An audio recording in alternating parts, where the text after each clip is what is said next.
You're listening to the 100th episode of a podcast of spurious morality.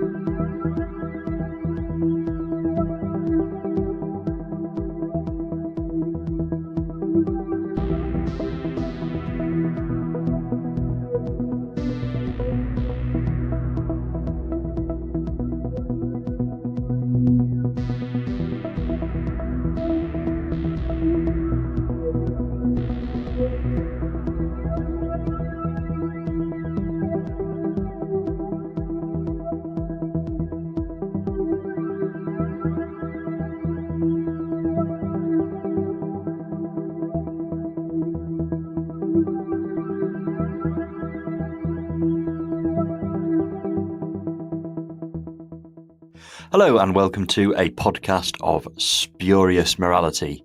I'm Johnston and today I'm joined by a nice big group of Spodcasters, and we're all going to sort of discuss how we got into Doctor Who. It is our 100th episode. We have done 100 of these now, which feels fantastic. It's such a milestone to get to.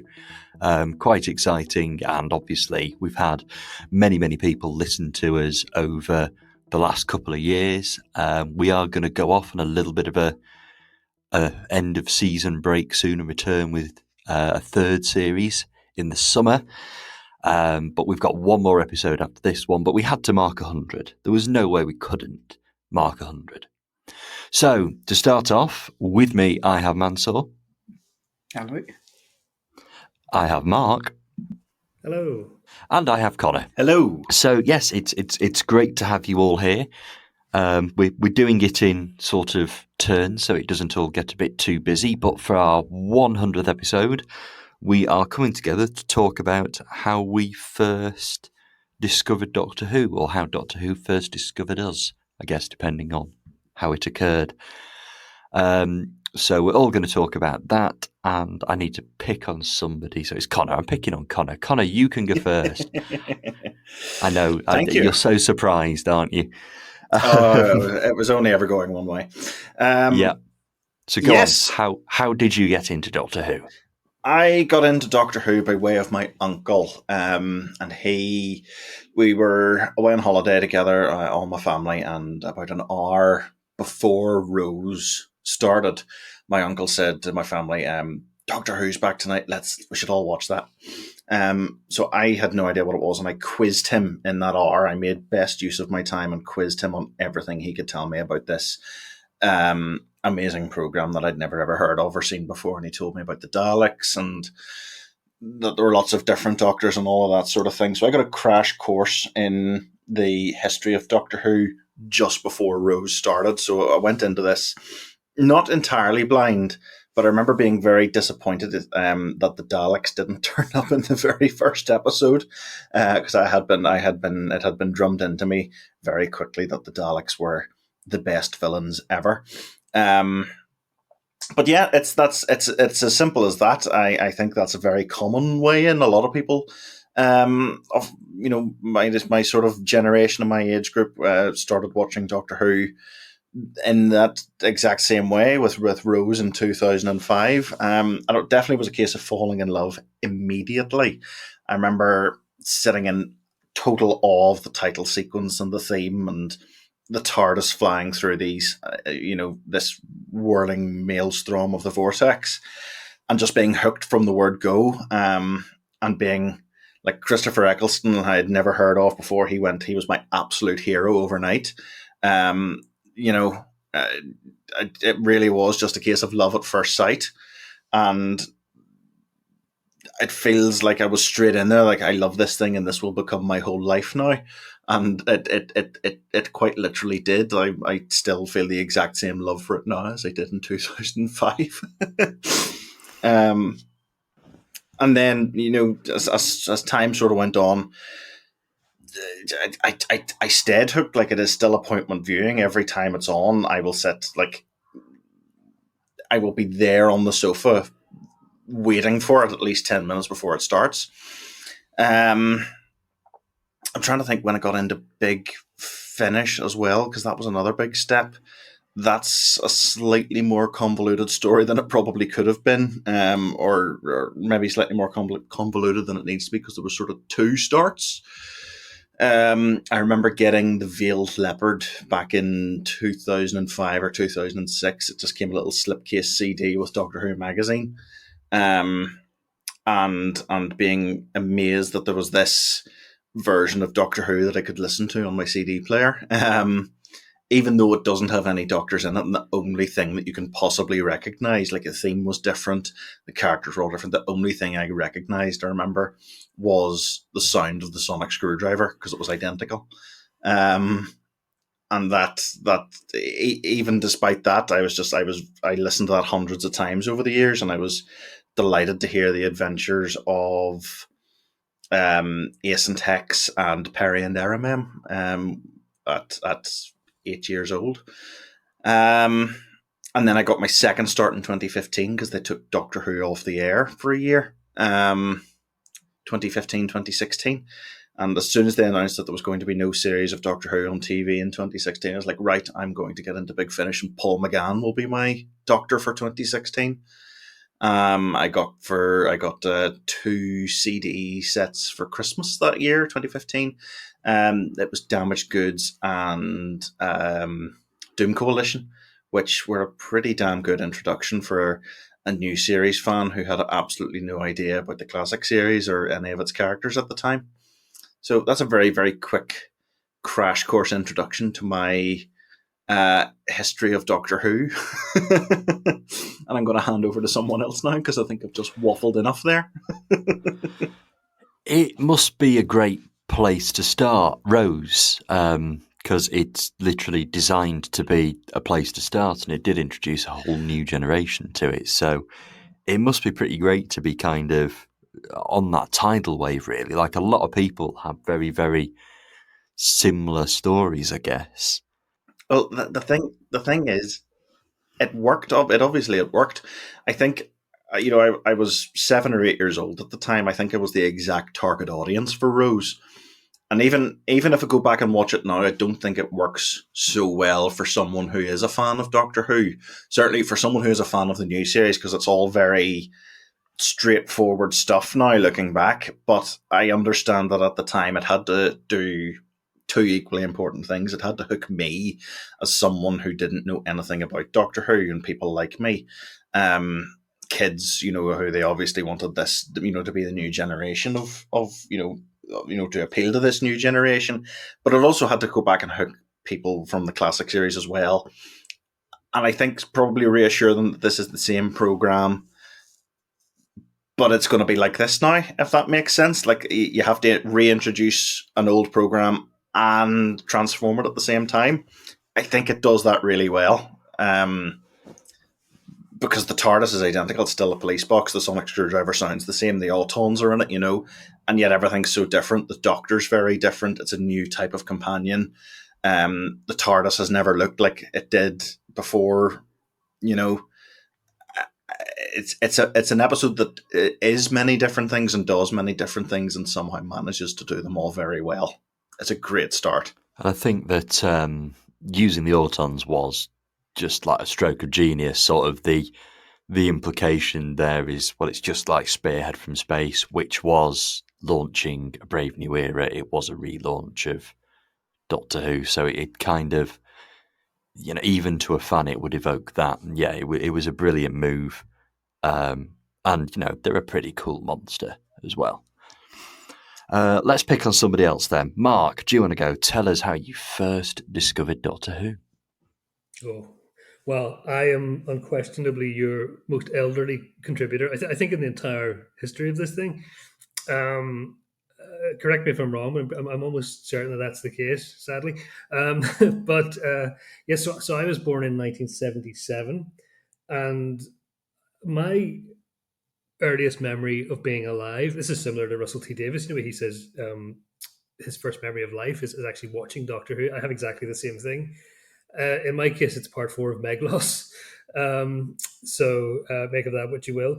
But Yeah, I have just the tiniest vague memory of Tom Baker, in in in my earliest years, and then Peter Davison went on to become my real formative childhood doctor, and I just grew to love the show and became more and more just like appointment viewing. This cannot be missed. This show is sacred to me, and more so as the 80s went on, and then all of a sudden 1989 comes along. I'm 12 years old at that point, and I'm watching season 26 quite unaware of I watched the end of Survival, and I've consciously picked up on something of a melancholy tone to the ending, but there was nothing overtly to say like this will not be back. And then went through the next few months, waited for the usual autumn trailer to come round for Doctor Who, not a sign of it. And it was a really interesting age for that to happen to me, because it's the point at which I think ordinarily one, if you're going to be a fan, if you're not going to be a fan, you sort of you step off the train at that point, the teenage years. Whereas because I was absolutely mystified at the non-return of this show, I went looking for answers, and I discovered the existence of Doctor Who magazine. And I got my first issue of Doctor Who magazine in November of 1990, issue 168. And there's been an unbroken chain of month to month ever since with that. But I went delving deep and trying to find answers as to why the show wasn't back. And in the process of doing so, obviously found out that depressingly, there were just no answers coming from the BBC on that. They were being very cleverly evasive, having learned the mistakes in inverted commas of 85 in terms of being upfront about things. And with the hiatus and whatnot. But so two things began to happen simultaneously. Obviously, I was on the lookout for the possible return of the show, and the other was that like a lot of fans at that point, I was just ingesting a lot of the show's past, because with no future track being laid, there was let's look backwards and let's reappraise and so on. So the 90s was a really interesting point to become a card carrying fan, because it really was that the years where a lot of sacred cows were being slaughtered in fanzines and all sorts of things. And then I was just, as I say, getting into all the reference books, Doctor Who magazine. I joined the Appreciation Society for a good long time, and just lived and breathed Doctor Who for a, an unhealthily disproportionate percentage of my life, I guess, compared to non fans, the casual viewer. And I remember just by the mid 90s, nobody in school they only had the vaguest memories of what Doctor Who even was, and they were astonished that I was into this thing. But I remember making a sort of an internal promise to myself that I would never abandon the thing. And then the New Adventures came along, and it basically became the show. I think it was crucially two things for me that really cemented, like, okay, I'm a fan for life now, because it was like the show continuing, albeit in book form. This was the official canonical continuation, as they said at the time. But it also allowed the show to grow up a little with an aging fan readership. And so it was kind of pushing new boundaries, and exactly the way Connor was talking about with what the new series came in and sort of adjusted the formula a bit, but was still very recognizably Doctor Who at its heart. And then, like Connor, Big Finish, that became a big major strand as well of my fandom. And another crucial one for me that ties into what we're doing right now was when I began to listen to podcasts. I turned 30 in October of 2007, and I was given an iPod for my 30th birthday. And within 24 hours, I had discovered the existence of A, podcasts, and B, more importantly, Doctor Who podcasts. And there were only really two big ones around at the time with any staying power. One of them was a thing called Podchock, which is long since gone. And the other one, which survives to this day, was Radio Free Scarrow, which remains a favourite. And but never in my wildest dreams, listening to all these podcasts between then and now, and I've goodness knows how many countless hours of podcasting I've listened to, Doctor Who related and otherwise. I never once thought I'd get a chance to contribute. And people talk about how Doctor Who is a great crucible for bringing out creativity in people, in fans. And I've never really, to be honest, been somebody who's had an opportunity to do much in the way of kind of, as it were, like giving something back, other than sort of talking on the online forums and so on. But to do something like this, which I guess falls into the realm of creative to some extent, I'm so grateful for it, and I'm so grateful to have been invited on to here. Because Johnson, I know you set the podcast up. I know you do all the heavy lifting from the outset, in terms of editing and so on. Connor, I know you've done a lot of that too, and I'm just really grateful to even be lightly involved on an occasional basis. I will shut up now because I feel like I've been talking for way too long, and hand over to somebody else. I guess that's the power of it all, really, isn't it? Like, it does bring people together, and there's so much of it that it's. I think Doctor Who's an amazing discussion point because there are so many different eras, doctors, companions, stories, takes on it, mediums to enjoy it through that you can kind of relate to. So yeah, it's a fantastic way of making friends because you've already got this absolutely enormous library of potential conversation. And I guess podcasting, I guess what we do, the way we do it in particular, is a really nice extension of that. I think Doctor Who has the single most flexible format of any program or series or like franchise, I guess, of any, because like it can be and is frequently, anything. I'm thinking like series 7 of the new series in particular, where they did like it's a thriller one week, it's a western the next, and it's a historical. It's the only series and show, and it's the only property, I guess, that is that flexibility is inherently built into, and I think that's what draws a lot of the creativity and people both involved in the show and who are fans of it out. And if I might just jump in on one further point I had meant to say there, Doctor Who sits at the epicenter of everything for me, but I'm so grateful to it for having led me ever outwards in increasing circles outwards into other realms like Blake 7 and archive BBC TV in general, and the whole history of how TV's, anyway, all these old cult TV, Sapphire and Steel, all these wonderful things that I would never have got to if it were not for Doctor Who. I'd just be sitting watching, I don't know, whatever everybody else watches, EastEnders and Breaking Bad or something, and I'm much happier delving into all this wonderful stuff from the archives that half the people out there don't even know about, sadly. But yeah, I've no regrets. I've often seen it referred to as a gateway drug to archive TV, and it's so true. That's exactly it. Yeah, it really is. All right, well, we'll shift along. We'll shift along to Mansour. Tell us your story. So I think I'm not quite sure of the exact sequence, but I think the first time I really was introduced to Doctor Who was the Target novelizations. I think I remember being at school, and we had a bit in the school library where you could actually buy new books. They had a few for sale, and I think they had like a whole display of Doctor Who Target novelizations. And yeah, I remember reading and rereading lots of those, and there were stories that were some of my favourites to reread. And I guess with like a lot of things, like when you discover that there's a wide fandom and received ideas about different things, but like stories like Mind Robber or Celestial Toymaker or Dalek's Master Plan or The Chase,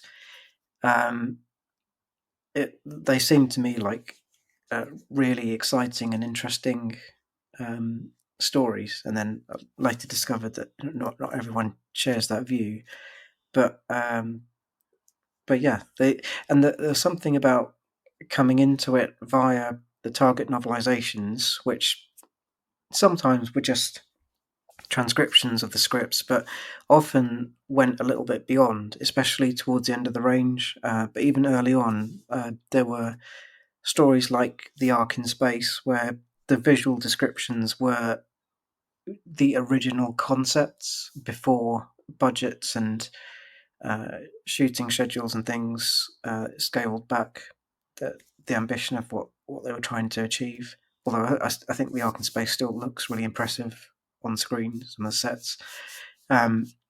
So yeah, it was all just my imagination, and there was nothing restricting things in terms of budget or special effects, which probably helped my impression of some of those more divisive stories. For actual TV Doctor Who, again, I'm not quite sure of the sequence, but I think, I have memories of Colin Baker being on Blue Peter, so I think it would have been around Trial of a Time Lord. But the only, probably before Trial of a Time Lord started, but the only sort of concrete memory I can think of watching Trial of a Time Lord is that cliffhanger when he's being sucked into the sand. And being quite young at the time, that was quite a sort of compelling, scary cliffhanger to be left on. The first full story I watched, again, I'm not sure whether it was before I saw Trial of the Time Lord or after, but I got The Ark in Space for my birthday, I think, on VHS, and then I watched most of the McCoy era. My memory of season 24 might be a bit more patchy, but I think I saw most of it, and then I think I saw pretty much every single season 25 and 26 episode. There was one episode of Remembrance of the Daleks that I missed because I was away from home that week. And then, tuned in the week after Survival finished, because I didn't even know that was the end of the season. And I don't know what program it was, but there were some people loading some equipment onto a van, and it clearly wasn't Doctor Who. So, and then later down the line, I discovered that was the end of the show. But I was then very, very into the New Adventures, to the point where the version of the Seventh Doctor in the New Adventures, that feels like the Seventh Doctor, that's the sort of core version of the Seventh Doctor that I've got in my head. So it kind of came full circle from starting with Target novelizations, and then the New Adventures really being the era where the concepts of what Doctor Who is and what it can be and who the Doctor is got cemented in my mind. So that's why, I've mentioned the books quite a lot on this podcast. It always interests me and excites me when the new series circles back and starts dipping into concepts or ideas or territories that the New Adventures explored.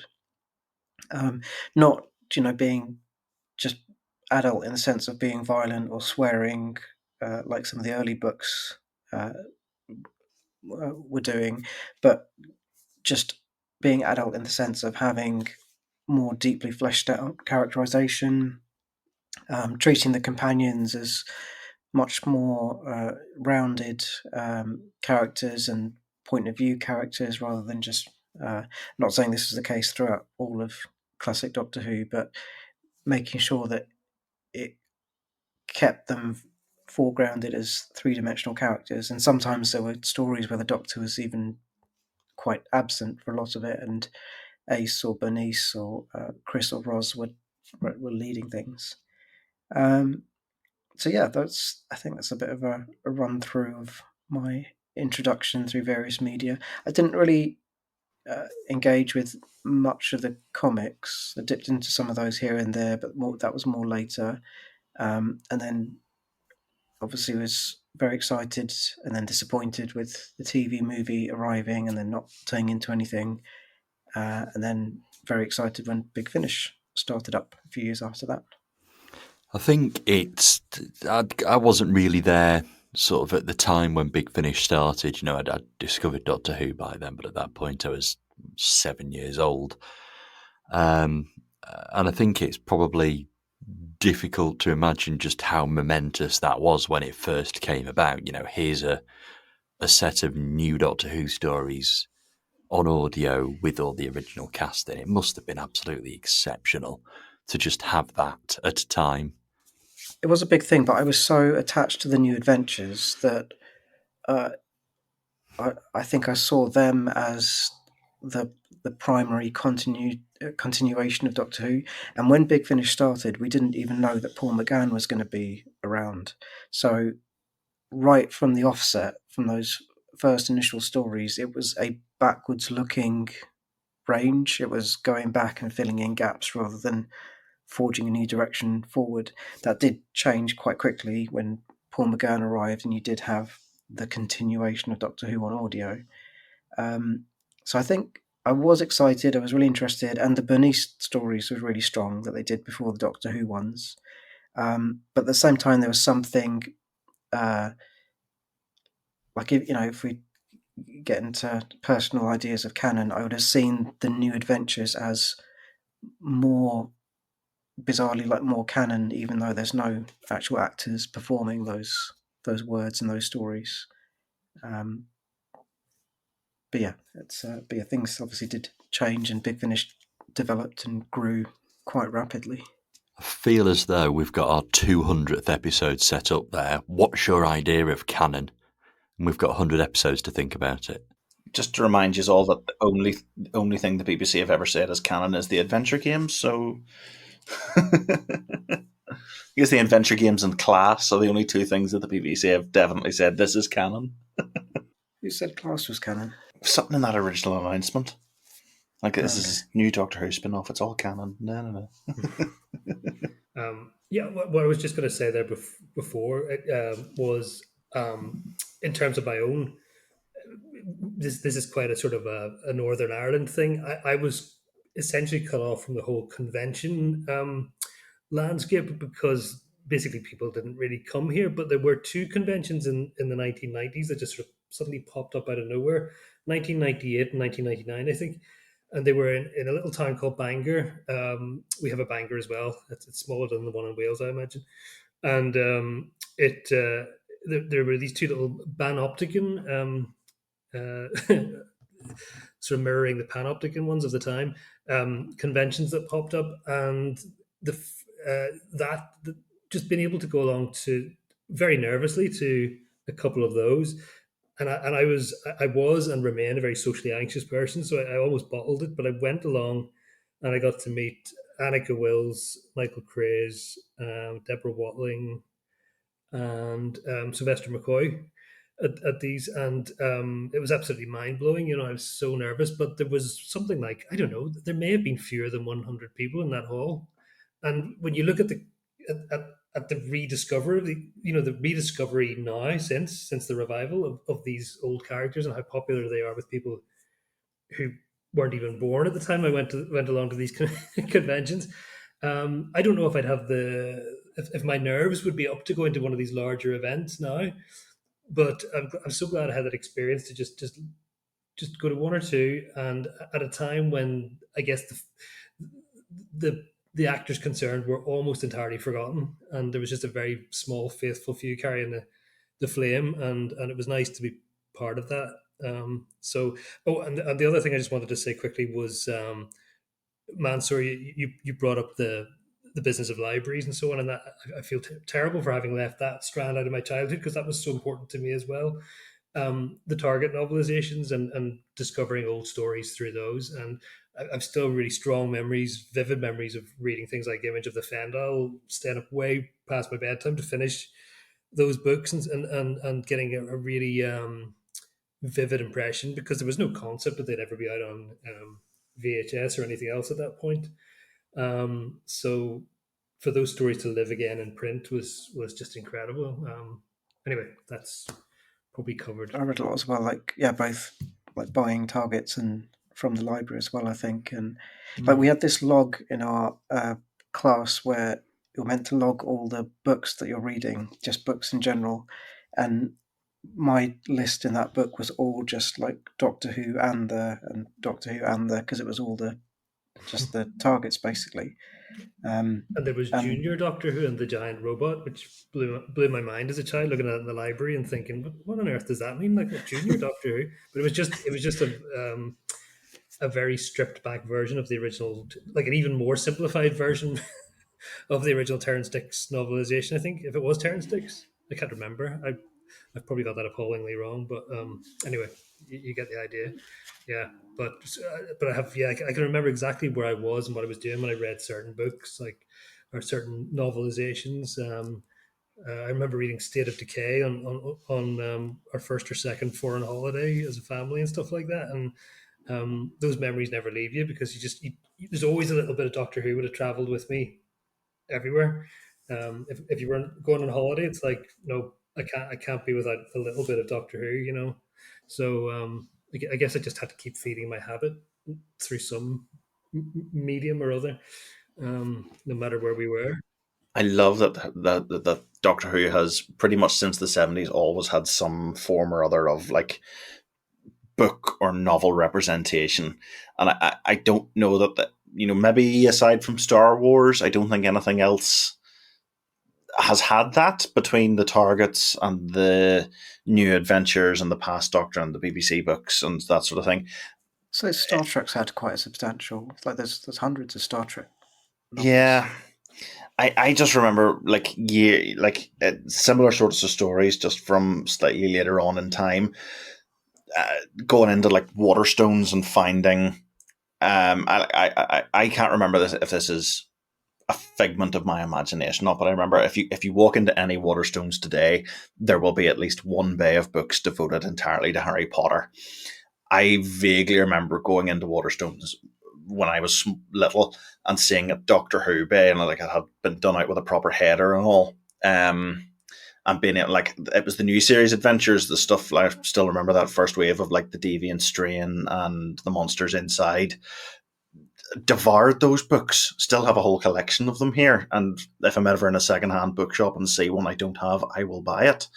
But I love that Doctor Who has this rich.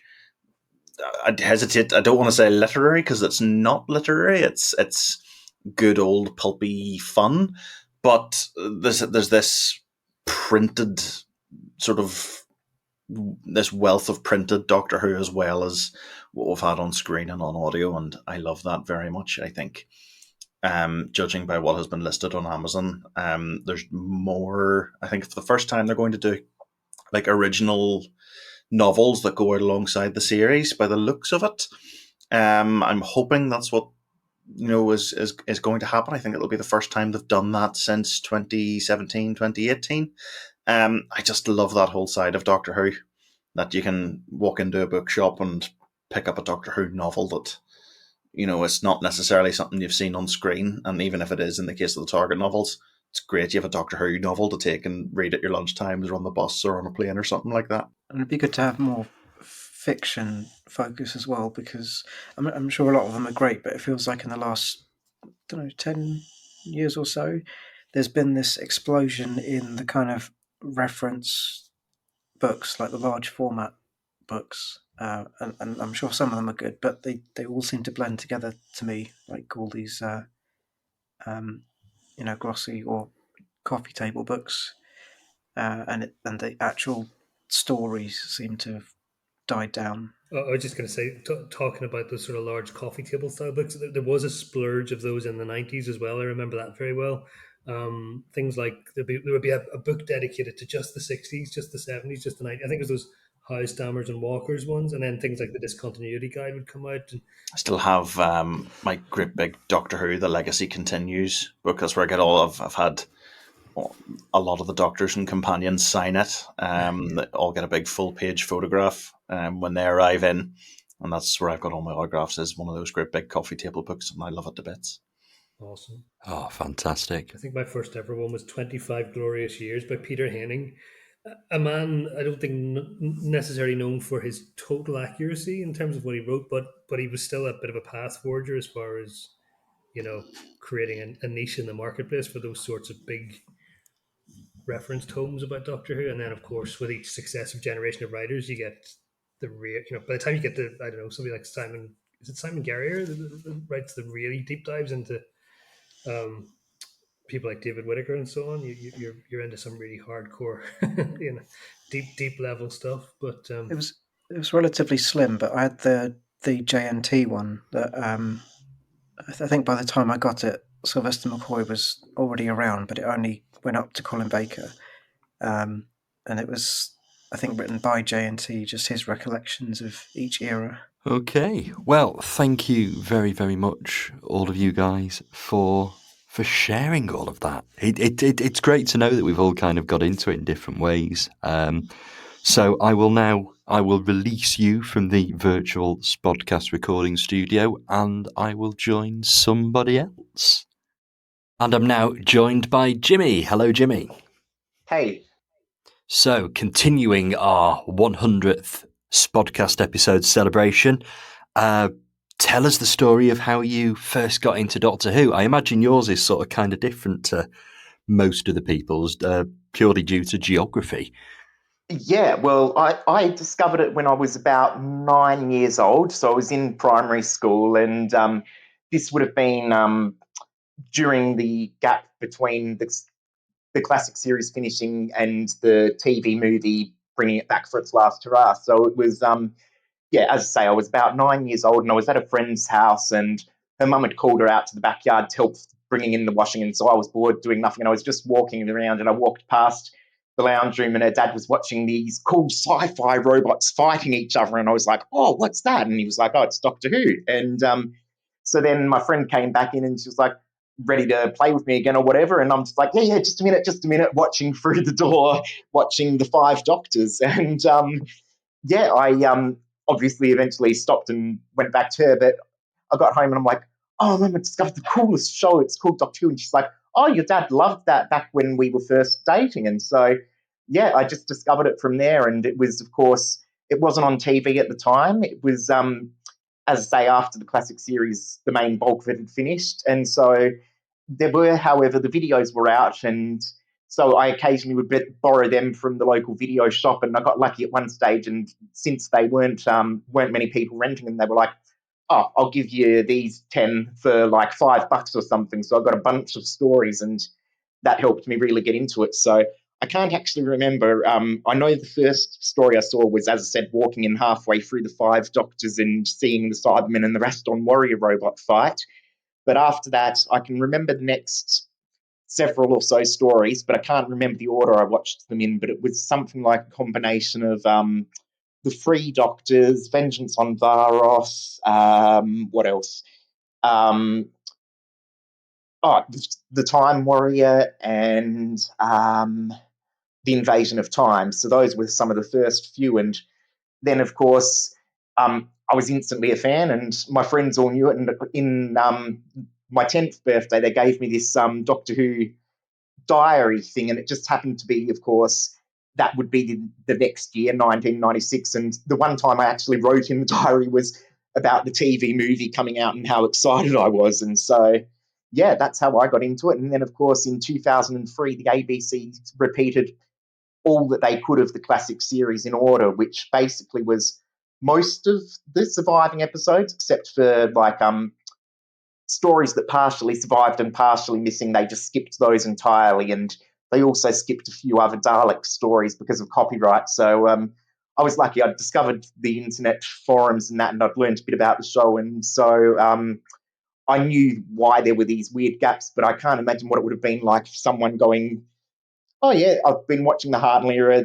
The first 2 seasons, you've only missed 3 stories, so everything up to the time Medlar feels basically natural, and then suddenly you jumped forward to the Ark, and Vicky's gone and Dodo's there. But I imagine it's even worse for the end of the Hartnell era and the start of the Troughton, because, of course, you jump straight from the War Machines to the Tomb of the Cybermen, so I imagine that was a shock for anyone who didn't know what was going on. It's I mean, I've sort of lamented this with Greg on this podcast in the past, that in the UK, Doctor Who has been rebroadcast very, very little. So it was very, very rare to kind of catch it on TV. Like, I remember the first time I saw, I'm pretty sure it was Genesis of the Daleks, was was about 99 and it was a rerun on BBC Two, and I think I was the only person that watched it because everybody else didn't or had it on video already by that point or whatever. But they canned this kind of repeat season. Oh. I think the original idea, it was going to be, they were starting at Spearhead and they were going to basically do everything that was in colour. They did Spearhead, they did Silurians, and then they jumped forward to Genesis, and then they scrapped it after Genesis, so it really didn't last particularly long. Yeah, we got pretty lucky here with that 2003 repeat series starting because, yeah, I mean, otherwise it would have taken a lot longer to get into the show and picking up bits and pieces here and there, but that and the DVDs just came at the right time for me. Yeah, it was... a lot of stuff wasn't really accessible to me until it was around the time the DVDs started coming out, and all of a sudden all of the VHS, the video shops were just like determined to get rid of the stock. So all of a sudden Doctor Who videos became like £3 a go. They became really, really cheap. Nice. So I was probably about 10 at that point. But it took quite a long time to get there. So yeah, it was quite a weird phenomenon to kind of, I guess it's have those floodgates open all of a sudden. So yeah, like that repeat season must have been a kind of similar phenomenon. Like all of a sudden, everything's there, everything's accessible or near enough. Yeah, well, they powered through it pretty quick because it was on it started at 5 nights a week, but after a while they dropped the Fridays, and so it was 4 nights a week. But yeah, going at that pace, and especially with the missing episodes and the partially missing stories skipped, and a lot of the Dalek stories skipped. I think it only took about 3 or 4 years before it had got all the way to Survival and finished. And of course, that was around the time that the new series had actually started. So that was pretty cool because 2005, that's the other story I've got, was my first convention, and it was they did this tour of Australia, and every state they had Sylvester McCoy, Colin Baker, and Katie Manning, and it was just so awesome to meet them. And I would have loved to meet them again someday. I did meet Colin again, but Sylv was supposed to be at that convention, but he had to drop out because they rescheduled Hobbit filming and moved it a couple of weeks earlier. Pesky Hobbit films. Yep. It was a running joke in Five-ish Doctors as well, wasn't it? I was in the Hobbit, you know. Yeah. I bet he's only on telly, that it's not a motion picture. That was a good one. Yeah, that was fantastic. But yeah, that's absolutely brilliant, and it's kind of great to just it's kind of similar to my story, that is, just that it was kind of on in the background when I was somewhere and I suddenly had this, ooh, what's this kind of moment. Yeah. But I'm saving that for later in this episode. So there we go. Yeah, I can't wait to hear everyone else's stories because we've recorded this bit separately, of course, and I'm looking forward to hearing everyone else how they got into it. Yes, this is the first podcast episode in well over a year that's had multiple recording sessions. So it's quite interesting to do, and it's great to catch up with everybody as well because it's been a while since we've done a season by season. At this point, we record those well in advance, and we've had a bit of a recording break, so it's good to have a catch up. So thank you so much for joining me, Jimmy, and here's to more spodcasting together. Thank you. Excellent, my pleasure. Looking forward to it. And for the final segment of this, our 100th episode, I am joined by yet more spodcasters. So I'm going to say hello to Greg. Hello. And hello to Gareth. Afternoon. So last but definitely not least. So yes, we've all been sharing our how did we discover Doctor Who stories, and I think it's probably time I told mine. Which compared to some of the ones we've had, this one's fairly boring, to be honest. But I was one of those sort of weird 90s babies. So there was no Doctor Who on TV at all as I was growing up. No new Doctor Who at any rate. And therefore it's not like it was just something that was on Saturday night that I could catch or anything like that. I think the first time Doctor Who was broadcast on the BBC in my lifetime was it 99? I think they started to repeat season and they did Spearhead and Silurians, and then decided that nobody was watching Pertwee, so gave us Genesis of the Daleks instead to see if that kick-started a bit of an audience share, and it didn't, and that was that. That was the big, ambitious, we're going to show every colour episode repeat season. It ended up being 3 serials. But I was, one day, I was left with my uncle, and he stuck the telly on. It was a Sunday morning, I believe, or Saturday morning, one or the other. He stuck the telly on, and on the TV was UK Gold, and UK Gold that day was showing Attack of the Cybermen. So I think it was, from what I remember, the second episode that I kind of dropped into that. So I remember things happening on Telos, but I don't remember any of the Earth-based stuff. Quite liked it. Like 6-year-old me thought it was brilliant, so quite like it. Probably younger than that, actually. I bet I was 4, not 6. Yeah, I'll have been 4. So 4-year-old me quite liked it, stuck with it. And then I realised that my uncle had a load of videos. So I borrowed a few, and I think they were the 5 Doctors, the 3 Doctors, Revenge of the Cybermen, and Terror of the Zygons, and went home and binged them all. And then spent the next few weeks pestering my parents to take me back to my uncle so I could get more Doctor Who videos. So yes, UK Gold, even though I never actually had it at home growing up, was my way in. It was a repeat of Attack of the Cybermen, which is an interesting place to start, but it's a story that I do kind of probably hold in higher regard than some others, because I've just got that kind of nostalgia factor. It's a nice little story. Certainly an interesting starting point. But we'll move on, and we'll move on to Greg. Greg, how did you discover Doctor Who? Well, I got into Doctor Who because of my dad, actually. I'm American, as you can tell from the accent, and Doctor Who was shown on our local in Chicago public television station, WTTW, on Sunday nights. And so even though I know in the UK they weren't getting reruns, this TV channel would run like every episode from Pertwee through to the latest one they had, and then just start over. So, I mean, I had access from a very young age to pretty much every episode of the show. But looking at the old schedules, I think it was 1987, so I was like 4 years old. And the Doctor Who was on at 11 p.m. on Sunday nights. And just by coincidence, like that year I was in kindergarten, and my kindergarten was from like noon until 3 or whatever. So my dad actually let 4 or 5 year old me stay up really late on Sunday because I didn't have to get up for school on Monday. And the first story I ever saw was Planet of Evil, and I barely remember it, but then following week was Pyramids of Mars, and it terrified the hell out of me. I loved that story. I still do.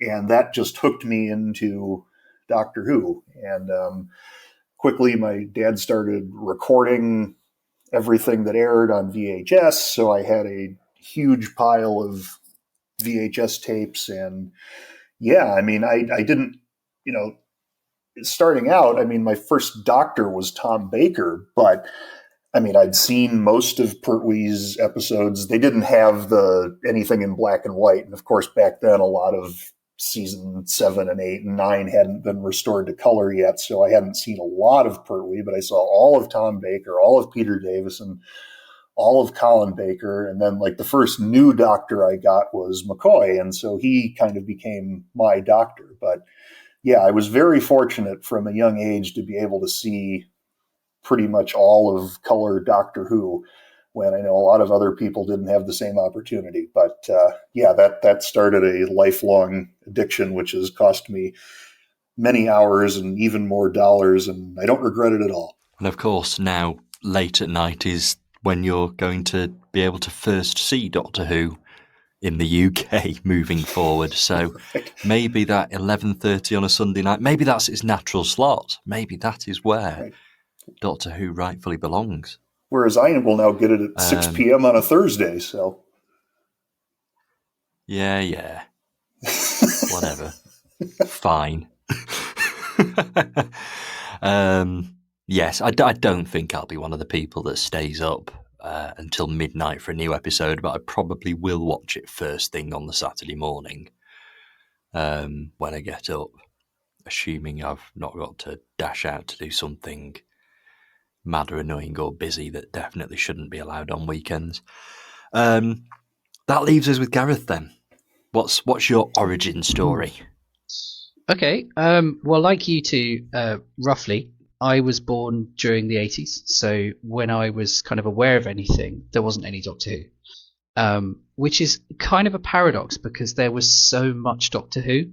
Like, it wasn't on TV, but it was everywhere else. So, millions of books, which I'm still reading, videos, obviously, and then Big Finish and stuff. And also, it kind of permeated everything. So, like, there were references to it in random TV shows. Like, I remember there were jokes in The Vicar of Dibley, and there was stuff like Crime Traveller that just sort of felt like Doctor Who and things like that. So it was interesting being a kid then, because I don't exactly remember when I discovered Doctor Who. Like, I can't pinpoint a time when I didn't know it was around, because it just felt like sort of osmosis. Like, lots of things were kind of affected by it, and people sort of mentioned it. But I do have a specific date of the first thing I remember. I have the second Doctor handbook in front of me to confirm this, because there is a book about literally everything about Doctor Who. I can confirm the first thing I remember is a repeat of The Mind Robber, which was the last episode, and that was the 28th of February 1992, which was apparently a Tuesday. So that I remember specifically the bit where Jamie and Zoe are getting squashed by a giant book. And then the finale of that episode is just bonkers. I mean, it's just fictional characters suddenly appearing and having a big fight. So I really clearly remember that. And I remember that Doctor Who was on after Stingray. So I remember I reached a point, because there were more repeats after that. There was the Sea Devils, which was the big one for me. Absolutely terrifying. My dad was in the Navy, and he had this. He would take us to this army range. Army range, you know what I mean? Navy range. It was just called the range, and it was somewhere on the coast. I don't know where, but it very much, looking at the actual coastline while we were in this kind of military base thing, it really reminded me of the Sea Devils. And I remember being at an age where I was convinced I could see them, which was not great.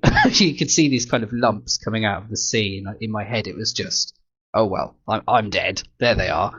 Those repeats really had a huge impact on me, and also the whole Stingray thing as well. Stingray ends with this kind of slightly silly song about Marina, and I developed a kind of Pavlovian fear reflex. Like, I'd hear that, and I would know that the next thing that was going to happen was going to be an episode of that scary thing, which obviously, like everybody else, you're terrified, but you're still sat there. And I remember it just became part of my consciousness after that. And I remember slowly becoming aware that there were videos that you could dive into. I think the first thing I did after seeing these repeats was I got a couple of the yearbooks, which were kind of spin-offs from the Doctor Who annuals, and they had all the pictures in them of all the different Doctors. And I remember just being kind of confused, but, interested that there was so much ground to cover. And John Pertwee became the one that I was sort of the most attached to, because, like, his story was probably the first one I saw in full. And I remember I started getting the videos. The first one I ever got, for some reason, it was Snake Dance with Peter Davison. I remember just my mind being blown by that 80s theme tune and just thinking, I didn't know they could change it. I didn't know it got, there were different versions. And from then, just I fell into the same delightful bottomless pit as the rest of us, where, as has been alluded to, if you have any disposable income, Doctor Who is a very good way to permanently rid yourself of that. But And here we are. I think the amazing thing in terms of sort of Doctor Who being a leech on your bank account is it's always found wonderful, new, innovative ways of draining your bank account. It's, the books, have they suddenly become a bit more affordable? Well, we've got audios now. And, the audios, are they manageable? Well, here's a new series and a ridiculous amount of merch to go with it, and books, and once those die down a bit, well, there's even more audio. The output has quadrupled. Now imagine having to have those books and audios shipped to you from overseas. And it's just amazing how there are always new things to throw money at. And that seems to be something that's absolutely the same all around the world, I think. But that's a great story about the Sea Devils and that kind of. It's a great story. It is kind of one of those. Whenever you go to a beach, you sort of half expect to see a sea devil, don't you? That's one of the great things about them as a creation. What I found interesting about that story, Gareth, is that you both kind of talk about how there's this cultural osmosis of Doctor Who in the UK, because even though it wasn't actively on TV, everyone knew what it was and so forth. Whereas here, now of course with the the modern show, people in the US know what Doctor Who is, but back in the 80s, it was this bizarre, obscure thing that aired late at night. Like, it wasn't, if you go to school, kids would get, picked on for being into Star Trek or whatever, but, not me, because no one even knew what Doctor Who was. So I couldn't even talk to anybody about it. It was just like my own private little thing that I enjoyed. And yeah. I've got to say, even though from my perspective, and that's a really good point, that it's not the same everywhere. Like, for me in Britain, it very much felt like everyone knew what Doctor Who was. It still became quite an embarrassing thing because it wasn't on anymore. And I think people like Russell T Davies are kind of the first to point out there was kind of this stigma of like failure on it. So it's the TV show that got a bit crap and then they got rid of it. And I remember by the time I got to university, which was about 2003, I was almost weaning off it a bit. You can see where this is going. And I had a friend at uni, and we used to kind of watch movies with each other all the time. And we would watch Doctor Who, and we would actually use code. Like, I would feel so embarrassed about it that I would say, we're going to go and watch The British Institution, because I didn't want to say it was Doctor Who. Because I thought people would be like, God, you're into that. And so it was this really weird. And also, I went to university at very, very near Cardiff. And before you ask, I saw absolutely nothing, not a thing. Very embarrassing all round. But yeah, so I was this close to kind of weaning off of Doctor Who a bit, and then the bloody thing is everywhere again. And it was like, well, everyone else is watching, so I guess I'll dive back in. But I feel like I almost escaped, but nah, which is fine. It's good. I'm glad I still watch it. I was in college, when Doctor Who came back, when it was announced that it came back, and I'm like turning cartwheels, in my dorm practically, and people are like, "What are you so excited about?" And I'm like, "Doctor Who's coming back," and they're like, "What now?" So again, just unable to share this with anyone, but fortunately, people got into the revived show, and now I actually fit in. So see, I was probably a little bit too young to have that. I was definitely, before it came back, I was the only person my age I knew that had even heard of the thing, let alone seen it. But I do remember when it did come back, when the new series started, it was over in Easter holidays. So actually, by the time I was back in school, there'd been 3 episodes. Like, we'd had Rose, The End of the World, and The Unquiet Dead. And I remember going back into school that first day after Easter, a little bit smug, because everyone was turning around like, that Doctor Who thing you keep talking about, it's actually really good now I've watched it. I'm like, yep, don't watch the old stuff, but yep, it is, isn't it?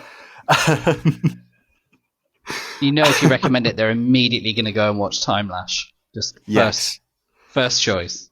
Yeah, if you want to see just how good it can get, go and find The Twin Dilemma. Oh, this one's got H.G. Wells in it. It has to be good. Oh dear. Oh no. Yeah, no, that's just cruel, isn't it? You know, I've discovered Doctor Who. I've seen 3 episodes, which are Rose to the Unquiet Dead. Where should I go next? Oh, Time Lash. I did actually have a slightly similar experience to that, where obviously once the show was back and it was huge, there was a feeling of I should introduce this to my friends, because like this finally isn't a thing to be embarrassed about.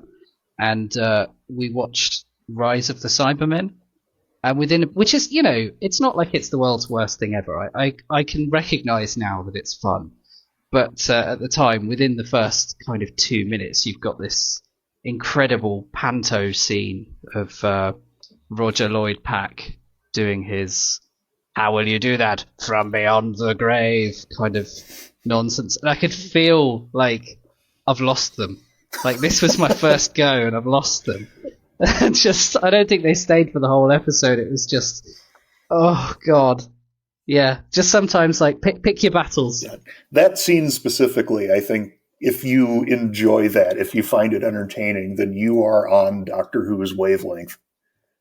Yeah.